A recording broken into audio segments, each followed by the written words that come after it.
你有冇試過夜闌人靜嗰陣，望住自己張香港身份證，心入面無端端嘆一口氣，大半世人喺呢個石屎森林捱更抵夜，勞勞碌碌，明明冇做過咩傷天害理嘅事，對頭家亦算係盡心盡力，但硬係覺得自己嘅運氣總係差人一截。去到今日，身邊有啲識於微時嘅老友記已經退晒休，湊緊孫，享清福，自己仲要為層樓嘅供款，為啲唔生性嘅仔女頻撲。有時行過街邊或者上網睇到啲所謂嘅風水運程，聽啲算命先講話身份證號碼有0、1、7呢3個數字，就係犯咗空、孤、勞嘅下等命格，注定捱到老都冇運行，連啲福氣都會流走晒。聽到呢度，你個心係咪沉咗一下，覺得自己真係天生歹命？但係今日讀書人講句公道話，坊間話017係爛命盤，根本係無稽之談。喺易經嘅大智慧入面，呢3個數字代表住最強嘅破局力量。好多人以為命格生成點，出世嗰陣將出世紙、身份證號碼派咗咩字俾你，就一世定咗局。有啲老友記甚至驚到使幾萬蚊去舉大師改運、擺陣、買幸運號碼，或者買啲貴到飛起嘅水晶擺設，以為咁就可以逆天改命。其實呢啲算命先從來唔敢同你講真話。佢哋話0代表一場空，白做一場；1代表孤寡單身，臨老無依；7代表7上8下，終生勞碌。呢就係唔識陰陽。佢哋唔係睇錯，而係特登講一半唔講一半，利用你對未來嘅恐懼，等你驚，等你乖乖地將啲棺材本、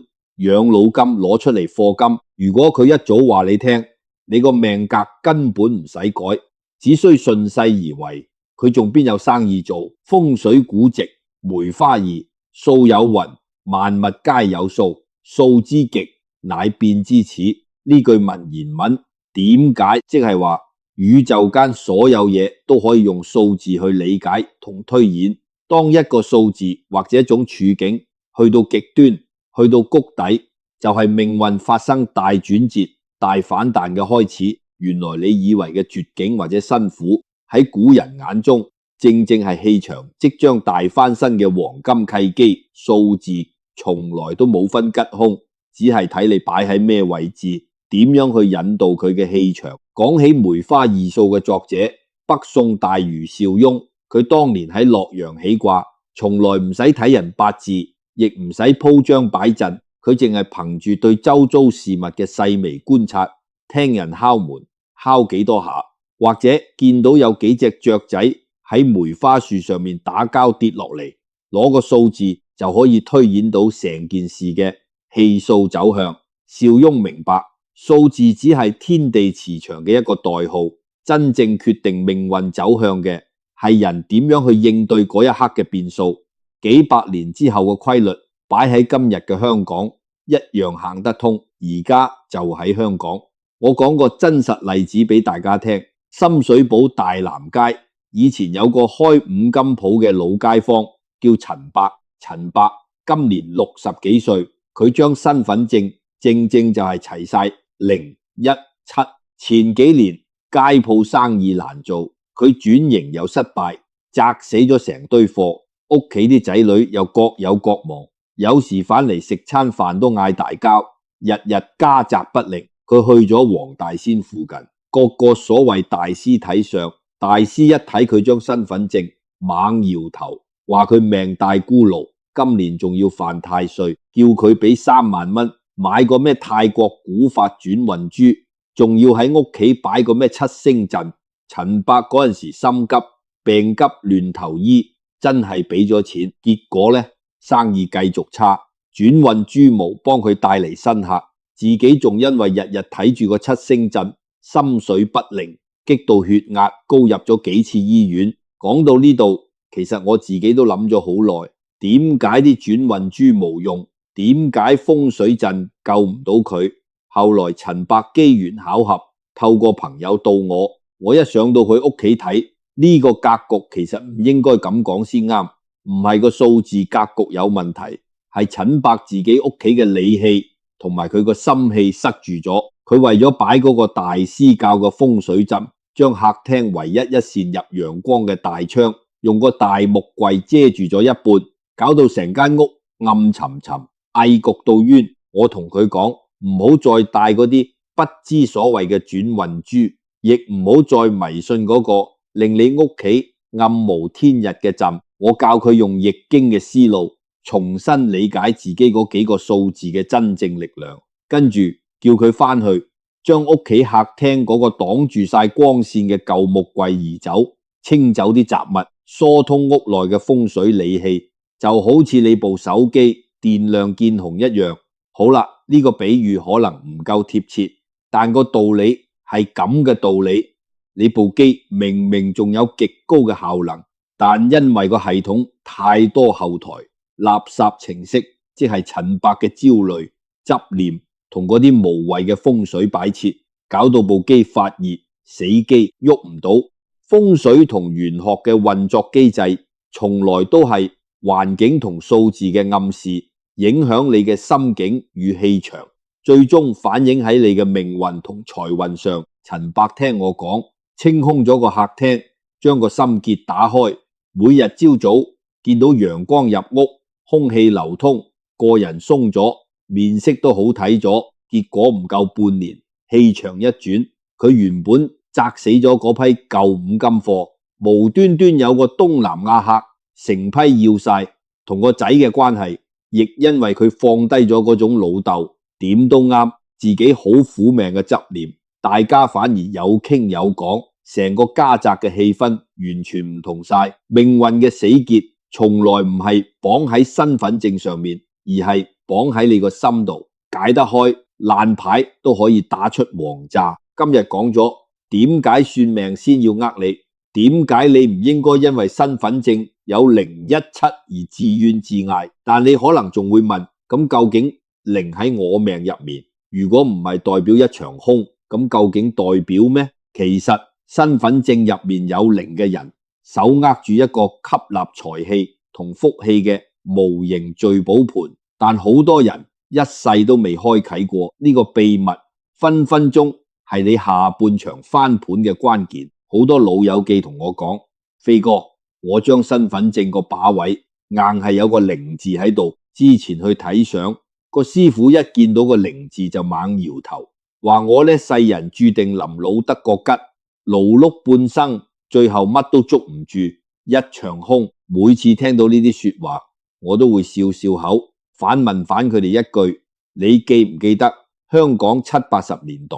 我哋呢代人係點樣起價嚟？嗰個年代有邊個唔係由0開始？有啲人拎住個紅白藍膠袋由內地走難落嚟，身無分文；有啲人住喺木屋區、蟹置區，由穿膠花做廠佬做起。嗰陣時嘅香港人真正係乜都冇，但點解偏偏係嗰個年代造就咗最多白手興家嘅傳奇，創造咗獅子山下嘅奇蹟？因為0從來都唔係終點，亦唔係乜都冇。喺中華玄學嘅底層邏輯入面，0代表住無極，代表住太極，係一個深不見底嘅吸盤格局。講到呢度，我想大家飲啖茶，定一定神，放低坊間嗰套恐嚇式嘅八卦理論，我哋試下用易經同道家嘅思路去拆解呢個0字。好多人以為命運好似一個戶口，數字越大越好，有8就發，有9就長久，見到0就驚到死，覺得係清零，係破產。呢個思維係凡夫俗子嘅思維，係貪念。老子《道德經》入面有段說話講得極之透徹，剋底以為器，當其無，有器之用；作戶牖以為室，當其無，有室之用。呢段文言文聽落好深，其實道理好簡單。老子話你用泥土捏一隻碗出嚟，正因為隻碗中間係空嘅，係無嘅，佢先可以裝到飯，裝到湯。你起一間屋，正因為間屋中間係吉嘅，開咗窗戶，你先可以住人。原來古人嘅智慧一早就話咗俾我哋知，一件嘢嘅價值唔在於佢有幾多，而在於佢空出咗幾多空間去承載新嘅事物。呢個就係無知以為用，將呢個道理擺返落你張身份證個零字度。呢個零其實係上天賜俾你嘅一個無形聚寶盤，佢嘅形狀係一個圓圈，首尾相連，生生不息。命格入面帶零嘅人，天生包容力極強，經歷過高低起伏，甚至可能喺中年嘅時候經歷過事業或者財富上嘅清零。好多人喺呢個時候就崩潰咗，覺得自己歹命。但依我所見，呢種清零根本唔係懲罰，而係菩薩點你嘅天機。上天覺得你前半生裝住嘅嘢，可能係一份唔適合你嘅工，一段消耗你嘅關係，或者一種錯嘅賺錢心態，已經變成咗你嘅負累。你要發大達，要行大運，就必須先將呢隻杯清空。有時諗起都覺得唏噓，好多人就係卡喺呢一關，死都唔肯放手。點解有啲身份證帶零嘅人晚年真係過得好苦？唔係因為個數字衰，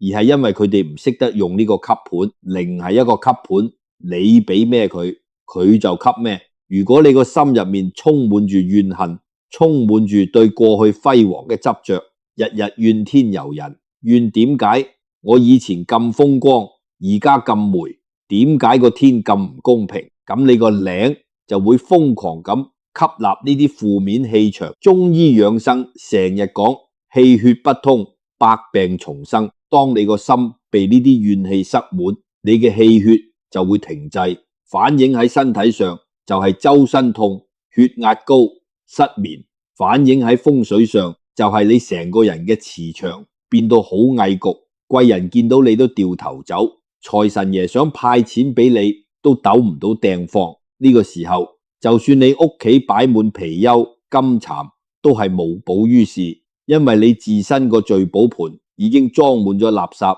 相反，真正識得駕馭零字格局嘅人係點樣做呢？佢哋識得通氣血。呢度講嘅通氣血，唔單止係去樓下公園耍下太極，而係思想上嘅疏通，就好似一塊海綿咁。好啦，我知道用海綿做比喻有啲老套，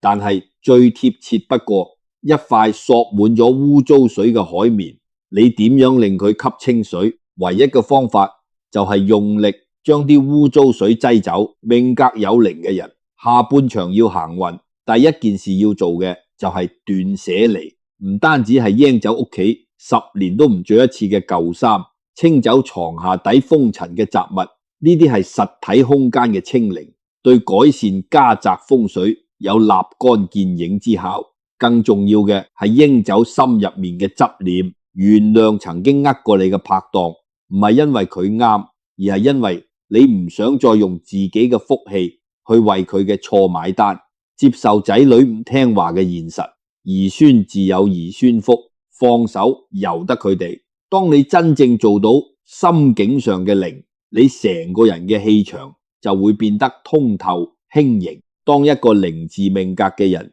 達到氣血通暢、心無蝦外嘅境界時，佢個吸盤先會真正發揮作用。呢個時候，所有好嘅緣分、晚年嘅財富、健康嘅磁場就會好似水向低流咁，自然而然匯聚到你身上。呢種財富同福氣唔係靠你勞勞碌碌去爭返嚟嘅，而係靠你嘅氣量同格局吸返嚟嘅。命運俾個零，你從來唔係要你雙手空空，而係要你騰出雙手去接住下半場真正嘅大福報。所以下次再有算命先話你個零字係爛命，你大可以喺心入面笑佢一句燕雀安知，雄偉之志。你手握住嘅係一個潛力無窮嘅空間。不過講到呢度，大家可能又會有一個疑問，大家諗深一層，飛哥，就算我清空咗自己有個吸盤喺度，但如果冇動力，個吸盤都唔識自己運作地，冇錯，呢個就係問題嘅核心。一個空嘅引擎必須要有一股強大嘅火花去點燃佢，先可以爆發出驚人嘅動力。而呢股火花，呢個推動你喺晚年逆轉性嘅引擎掣，正正就收埋喺你身份證嘅另外兩個數字1同7入面。當0嘅包容力遇上1嘅開創同7嘅轉折，究竟會產生點樣嘅化學反應？好多人以為身份證上面有個1字就代表孤寡、單身、臨老無依，有個7字就代表7上8下、勞碌奔波。坊間啲算命先最中意將呢兩個數字連埋一齊講，話你呢種人天生勞碌命，一世人做牛做馬，到頭來身邊連個幫手都冇，孤零零一個。呢種講法真係害人不淺。如果你一直都信咗呢套，咁你大半世人嘅鬱結同不甘心，其實都係白受嘅。今日我哋唔講古仔，我哋講最底層嘅道理。依我所見，喺中華幾千年嘅玄學智慧入面，1同7從來都唔係爛牌，反而係大器晚成，喺下半場爆發出驚人能量嘅頂級命格。我哋先講1，喺易經嘅先天8卦入面，1對應嘅係官卦，官為天，代表住純陽之氣，代表住創造、剛健同埋自強不息。你諗下，天有冇需要依賴其他嘢？冇，天係獨立嘅，係高高在上嘅。算命先話你孤，其實佢哋睇錯咗個境界。官卦嘅特質唔係孤獨，而係獨立。命帶1字嘅人，靈魂深處有一種傲骨。你回望自己前半生，係咪好多時遇到困難，你寧願自己死頂，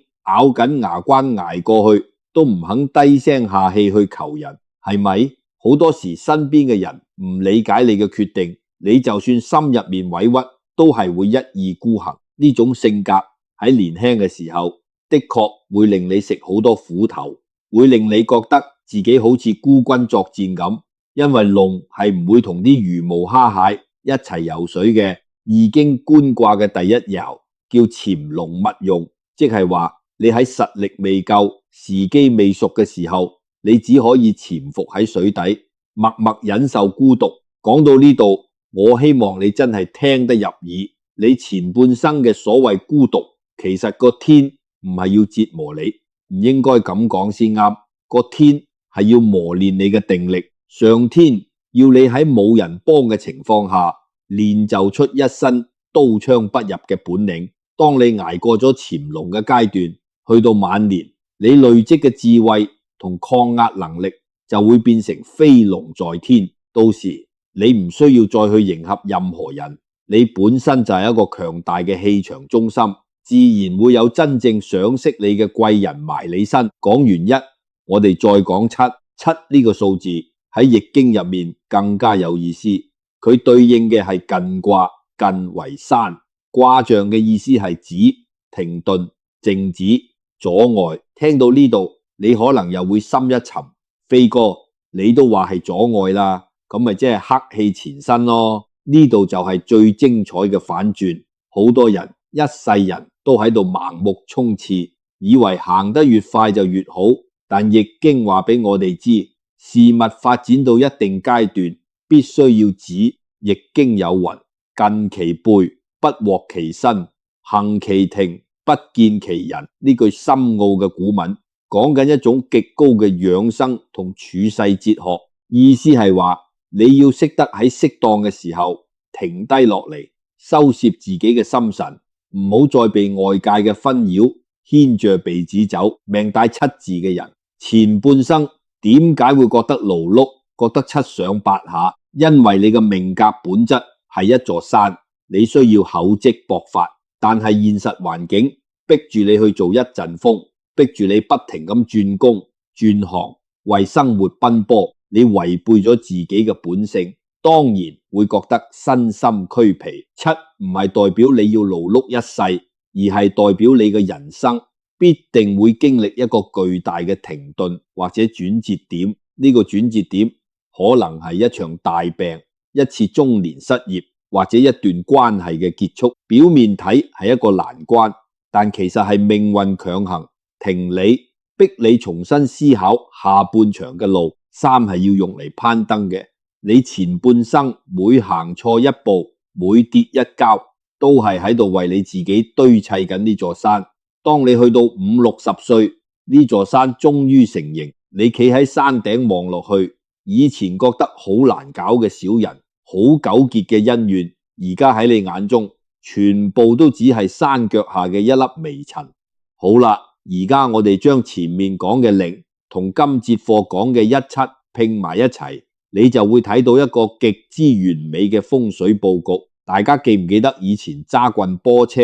就好似揸棍波車咁？好啦，我知道而家啲後生仔可能連極力子係咩都唔知，但係個物理定律就係咁，你要由架車高速行駛，前半身嘅勞碌轉去另一個方向爆發，你唔可以直接拍落去，你必須要踩低個極力子，將個波箱退去，空波即係個0字，清空你嘅執念，令個引擎唔好再空轉摩擦，然後你踩個逼力停一停，呢個就係7字。近卦嘅子，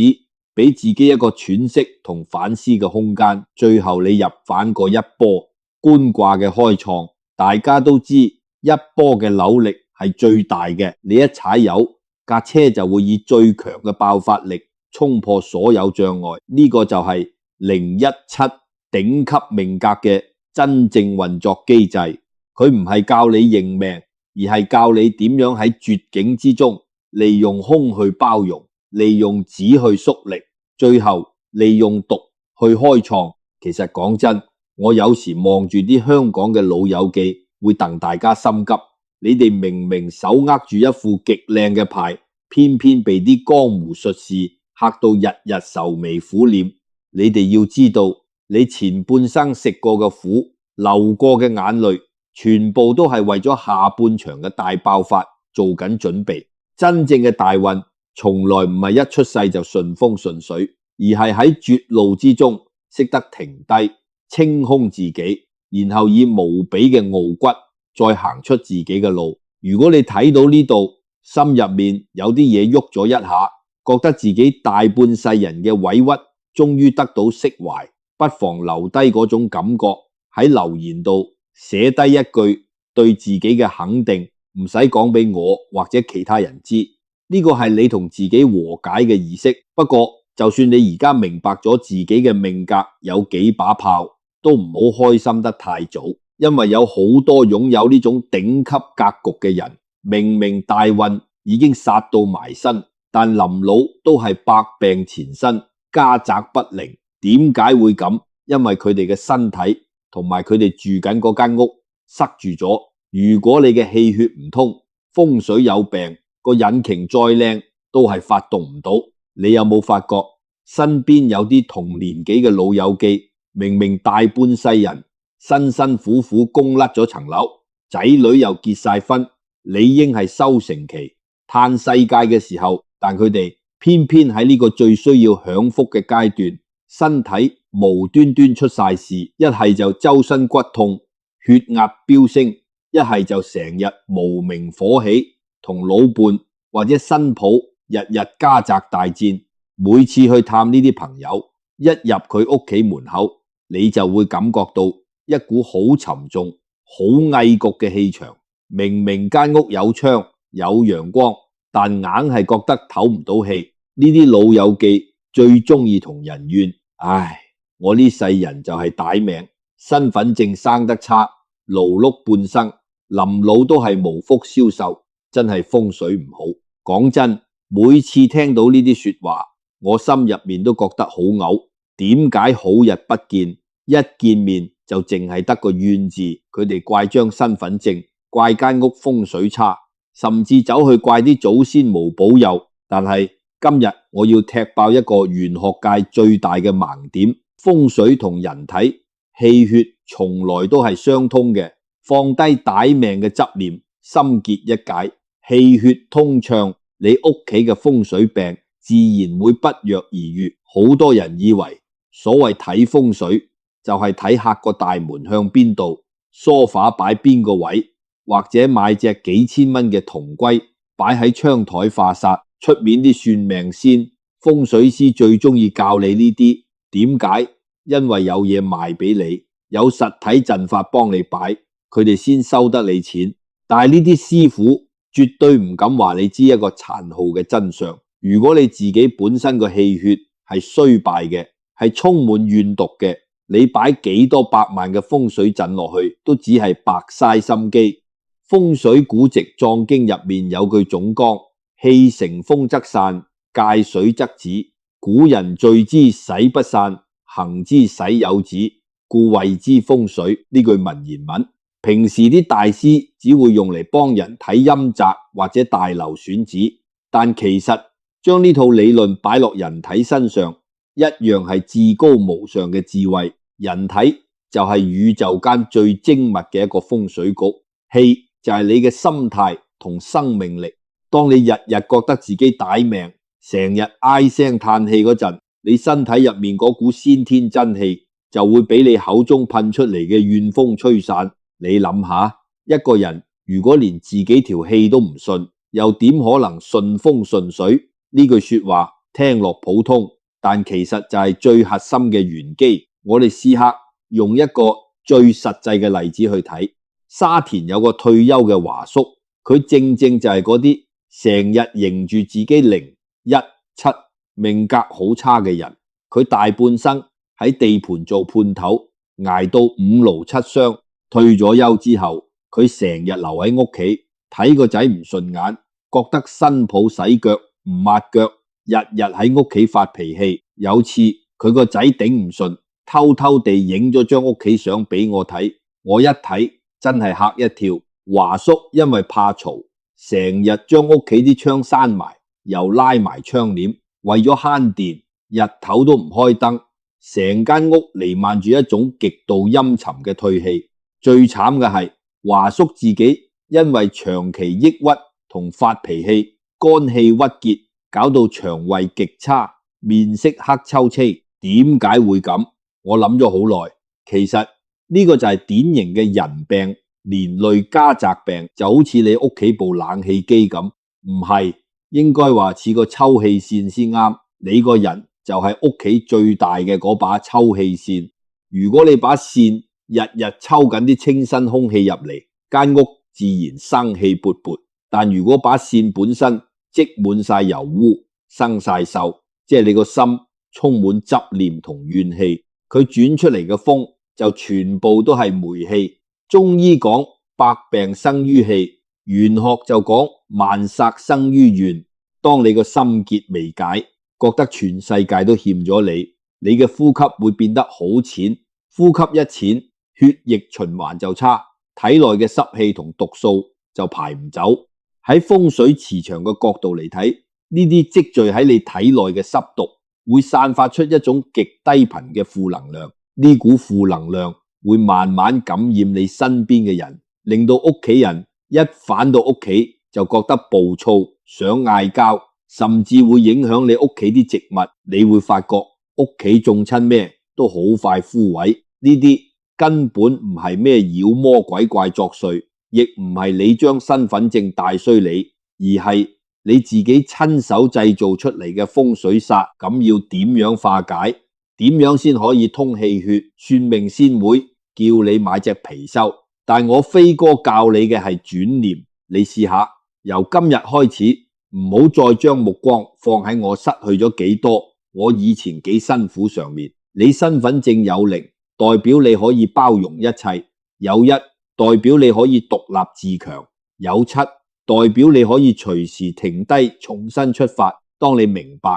原來自己前半生嘅勞碌只係為咗換取今日呢一份無可取代嘅人生閱歷嗰陣，你個心結就會突然間打開。心結一打開，你今晚瞓覺嗰陣呼吸就會變得深長。朝早起身，你會自然而然想行埋窗邊，拉開窗簾，俾啲陽光照入嚟，深呼吸一啖新鮮空氣。就係呢一個拉開窗簾、深呼吸嘅簡單動作，喺風水學上叫做納氣，喺中醫學上叫做行氣活血。你嘅身體就係最好嘅風水陣，心氣一通，百煞自然被退。當你個人嘅氣場變得溫和通透，你會發覺原本睇唔順眼嘅新抱其實都幾孝順，原本唔聽話嘅仔女其實都有佢哋自己嘅壓力，家宅嘅氣氛一轉和諧，所謂嘅爛命盤就已經俾你一手撕碎咗。呢種不花一分一毫，靠自己智慧去改變命運嘅方法，街邊啲大師點會捨得教你？好啦，講到呢度，我哋已經解開咗數字嘅玄機，亦疏通咗你嘅氣血。但係講到底，身份證上面嘅數字只係一張地圖，氣血只係你行路嘅體力。要真正行出呢個頂級命格，將下半場嘅人生推向大格局，仲差最後，亦係最關鍵嘅一步。呢一步關乎你對命運呢兩個字嘅終極理解。講到底，我哋今日由算命先嘅騙局講起，拆解咗0嘅包容、1嘅自強、7嘅速力，甚至講埋點樣靠轉念去通氣血、救風水。但係如果呢條片去到呢度就完，咁我同出面嗰啲教人擺陣嘅大師其實冇咩分別，大家都係喺度玩緊一套數字遊戲。講真，有時我睇見啲老友記為咗個命盤糾結，心入面會覺得好唏噓。你試諗下，我哋呢代香港人由70、80年代嘅木屋區、工廠大廈捱到今日，當年邊有得揀命水？嗰陣時打風落雨要擔驚受怕，食要同人爭，我哋靠嘅從來都唔係出世紙上面嗰幾個幸運數字，我哋靠嘅係咬緊牙關4個字。點解去到今日，明明大家已經捱過咗最艱難嘅歲月，有瓦遮頭，有啖安樂茶飯食，反而開始認住自己歹命？其實唔係你個命格變差咗，而係你個心，唔應該咁講，係你對命運嘅理解仲停留喺後生嗰陣睇天做人嘅階段。古籍的天水入面講八字命理，去到最高深嘅境界，其實只有8個字：順天者悲，逆天者勞。聽落好似好灰，順從個天又悲慘，反抗個天又勞碌，咁即係點？其實古人嘅智慧係藏喺下一句入面。既然順逆都係苦，真正嘅破局之道就係化天為我。當你執着於自己身份證有0、1、7，覺得呢幾個字代表孤獨，代表勞碌，你就係被個天食住，你梗係悲，梗係勞。但當你經歷咗大半生嘅風風雨雨，你開始睇化，原來0嘅一場空係俾機會我重新呼吸，1嘅孤獨係成全我嘅獨立人格，7嘅阻滯係菩薩停我，唔俾我衝落懸崖。當你將呢啲所謂嘅爛牌全部轉化為你人生下半場嘅養分，呢個時候你仲使乜去睇算命先？你自己就係自己最好嘅風水師。老實講，好多大師都會教你趨吉避凶，教你點樣行條平坦啲嘅路，但易經從來都唔係教人避開困難，易經講嘅係生生之為宜。生命力係喺不斷轉變、不斷迎接困難嘅過程中爆發出嚟嘅。頂級嘅命格從來都唔係一生無風無浪。你睇下香港地邊個做大事成大業嘅人，唔係經歷過九死一生？你擁有0、1、7，意味住你嘅人生劇本注定比普通人更加跌宕起伏。你承受得起幾大嘅委屈，你下半生就裝得落幾大嘅福報。講到呢度，我希望大家可以將手放喺心口，深呼吸一下，把聲沙咗，因為經歷過滄桑，對眼起咗皺紋，因為見盡咗世態炎涼。呢啲唔係歹命嘅印記，呢啲係你大半世人用汗水同眼淚換返嚟嘅將軍徽章。你已經唔需要再向任何人證明自己，更加唔需要一張身份證上面嘅數字去定奪你晚年嘅幸福。命由我作，福自己求。當你放低點解個天對我咁唔公平呢個幾十斤重嘅包袱，行出屋企門口，抬起頭，挺直條腰，對住個天笑一笑，嗰一刻你成個人嘅氣場就已經截然不同，貴人、財富、健康自然會俾你呢種從容不迫嘅氣度吸引過嚟。我有一個問題，其實唔係問緊大家，係問緊曾經喺深夜入面因為覺得自己歹命而流過眼淚嘅你，而家嘅你準備好迎接下半場真正嘅大運未？如果啱啱講中